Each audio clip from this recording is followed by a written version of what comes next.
Benvenuti. Allora, oggi direi di fare il punto su una notizia molto grave.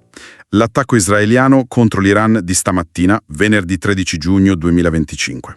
Sì, una giornata decisamente intensa in Medio Oriente. Esatto. E per capirci qualcosa useremo un articolo specifico. Si intitola Attacco di Israele all'Iran. Cosa sta succedendo in Medio Oriente?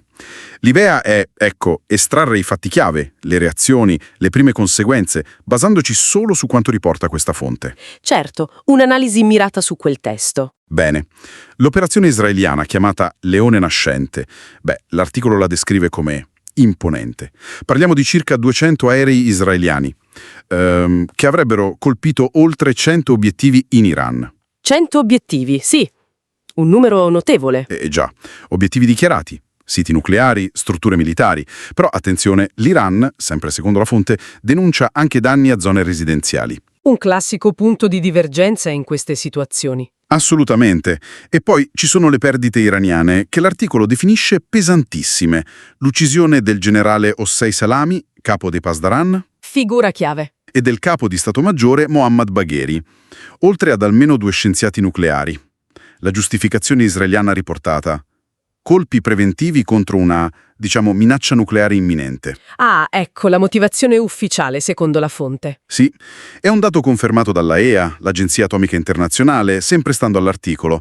È l'attacco all'impianto di Natanz, anche se, specificano, non risultano fughe radioattive. È interessante come la fonte sottolinei proprio questo. Non solo un sito strategico come Natanz, ma anche figure militari di vertice assoluto.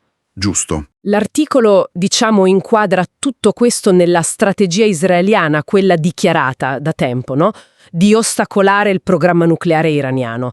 E l'eliminazione di Salami e Bagheri, il testo la presenta come un colpo potenzialmente molto destabilizzante per Teheran. Capisco, ma poi c'è la reazione iraniana. Come la descrive la fonte? Che aggiunge, un altro strato. Nella stessa mattinata Teheran avrebbe lanciato più di 100 droni verso Israele. Una risposta immediata, quindi. Sì, immediata. Però ecco il punto chiave evidenziato nel testo, basato su dichiarazioni delle forze di difesa israeliane, le IDF. Quasi tutti questi droni sarebbero stati intercettati. Intercettati, prima di arrivare in Israele. Esatto, principalmente sopra Siria e Giordania, prima di entrare nello spazio aereo israeliano. L'articolo attribuisce questo successo, alla tecnologia israeliana e forse una cooperazione regionale. E qui la fonte evidenzia una dinamica particolare, mi sembra. Cioè, da un lato l'Iran che reagisce subito, con numeri importanti.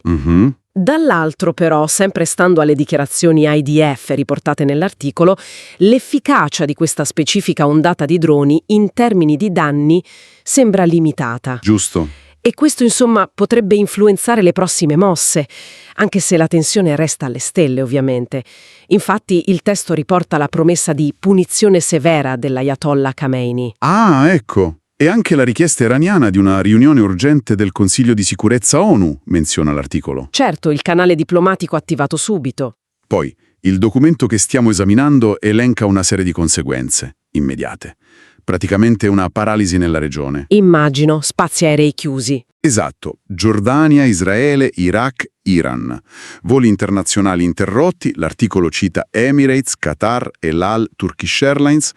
In Israele stato di emergenza, scuole chiuse, eventi cancellati, tipo il Pride di Tel Aviv, e gente che fa scorte. Scene che purtroppo conosciamo. E sul piano diplomatico l'articolo riporta appelli alla moderazione. Guterres per l'ONU, von der Leyen per la Commissione europea. Le implicazioni più ampie, poi, quelle menzionate nell'articolo, vanno oltre l'immediato. Si parla di un probabile aumento dei prezzi del petrolio, Prevedibile. movimenti militari USA nell'area, addirittura una parziale evacuazione del personale dall'ambasciata a Baghdad. E poi il rischio che questa crisi distolga ancora di più l'attenzione da Gaza. Un effetto domino, praticamente. Sì, e il testo lo ripete. La situazione è estremamente volatile.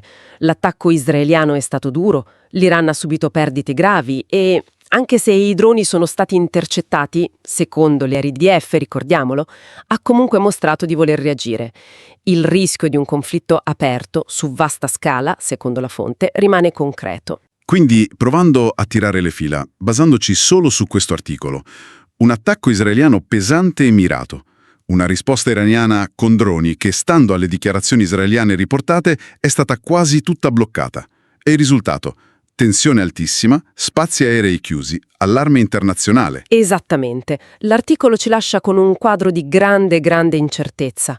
L'Iran ha incassato un colpo durissimo, ma ha risposto. E anche se quella risposta specifica, sempre secondo la fonte IDF, è stata neutralizzata, la volontà di colpire c'è stata. Chiaro? E questo ci porta, ecco, alla riflessione finale suggerita proprio dalla lettura del testo.